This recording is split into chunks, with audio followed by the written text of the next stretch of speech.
महर्षि वेदव्यास को बोला तुम मेरी बहुओं को नियोग के द्वारा, एक होता है संयोग, सुख रूप होता है, एक नियोग।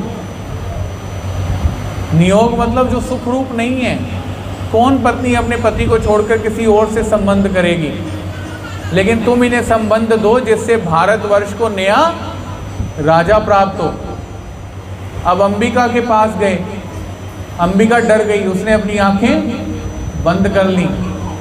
महर्षि वेदव्यास ने कहा माता पुत्र तो पैदा होगा लेकिन अंधा पैदा होगा।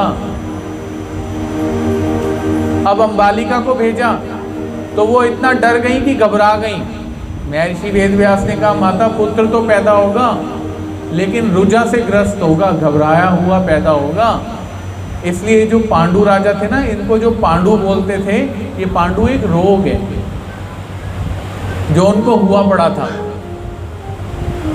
अब फिर दोबारा माता ने कहा तुम दोबारा जाओ। अब इन्होंने एक दासी भेजी, और जब दासी भेजी ना तो उसने बड़े प्रेम के साथ इस आई हुई परिस्थिति को स्वीकार किया, ना घबराई ना आंखें बंद करी। उनके घर पैदा हुआ कौन? विदुर, जो प्रकांड ज्ञानी बने, और विदुर ही इस देश के उस समय के प्रधानमंत्री बने।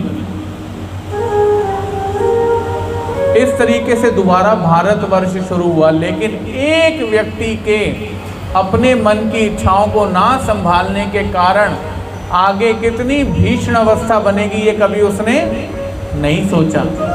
आपको पहले याद रखना है कि मैंने कर्तव्य कर्म करना है या मन की इच्छाओं को पूरा करना है।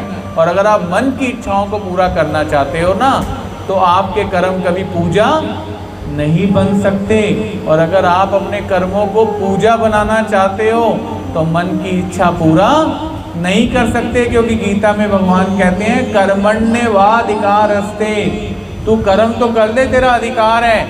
माँ फलेषु कदाचना, तू उनके फलों में अधिकार नहीं रखना। वो कैसा सामने आएगा तेरे को पता भी नहीं चलेगा। इसीलिए आज की कथा का जो मर्म है वो आपने याद रखना है। किसी को कोई प्रश्न हो आके पूछ सकता है, 24 घंटे में यही हूँ। आज की कथा का सबसे बड़ा मर्म है जो गीता सिखाती है। क्या कहते हैं? कौन सा श्लोक भगवान श्री कृष्ण जी ने बोला है? कर्मों के ज्ञान के बारे में भगवान श्री कृष्ण जी ने बोला है